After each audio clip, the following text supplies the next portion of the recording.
Hello, my name is Les Litwin. I'm the Technical Sales Director of Antrica.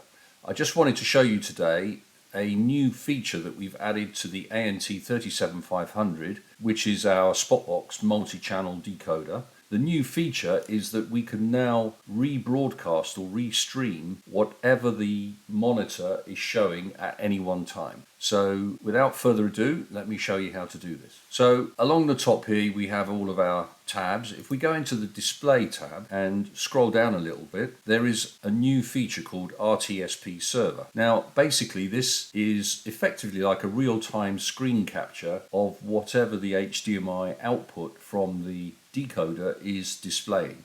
So as you change the views, or as the box automatically changes the views, you can equally rebroadcast that as an RTSP or as an ONVIF stream. So this could in theory be recorded as a multi-view on a NVR, an ONVIF NVR, or it could be viewed by another Spotbox, for example, at a different location. So this Spotbox would become a slave. And here you see all the settings. So we've enabled RTSP and ONVIF. We've set the username and password as user, and the RTSP port is 554. Now this is the URL that's been defined by your settings. So you've got your port in here. You've got the username and password as it's an authenticated RTSP, and the identifier at the back here is called video. So the IP address is obviously something that you have to enter depending on the IP address of this box. So what we do is we copy that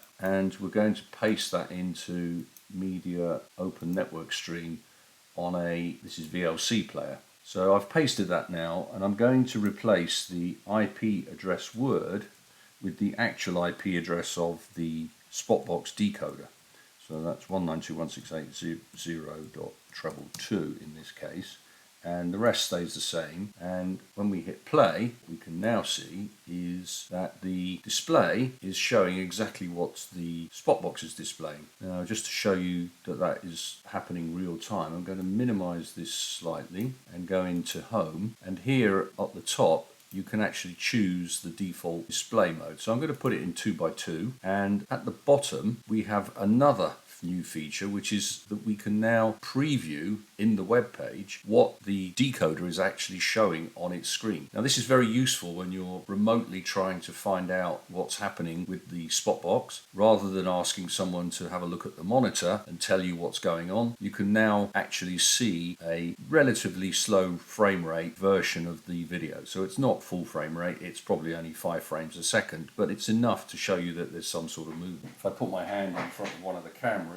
you can see that we have movement being displayed there. So that's the preview window, and as you can see, VLC Player is replicating that stream. So as I change the stream from 2x2 to 1x1, the display will refresh, it will reconnect, and this full screen now is being broadcast as an RTSP stream. So this is a really useful feature for being able to send the image from your decoder to another location for viewing or recording. So another way to view this stream rather than using VLC Player is to use an ONVIF discovery method. And what I'm going to do is use something called ONVIF Device Manager just for this demonstration. And basically here you have ONVIF Device Manager. It's found a number of cameras which I have on the network, but it's also found our Spotbox here. Now I'm going to log out and I'm going to type in the login details of the Spotbox because each camera is different. So I'm going to log in there, click on the Antrica Spotbox, and then have a look at the live video. And as you can see, we still have the same image being shown there. And if I look at the identification of this, you can see here, this is the URL for the ONVIF device service. So if you're ever uncertain, you can always find it here in ONVIF Device Manager. Point to note is that we're using port 8000 for ONVIF, not port 80, which is the normal way that this is done. The ONVIF URL is here, and as I say, if we were using something like Milestone or some other VMS, we would be able to view and record the images. We only have one profile, so if we look at profiles here, there's only one profile called video, and that's it. We don't have multiple profiles in the ONVIF or RTSP mode. So that's it. So that's how we use the Spotbox ANT37500 to rebroadcast whatever the image is that's being shown on the screen.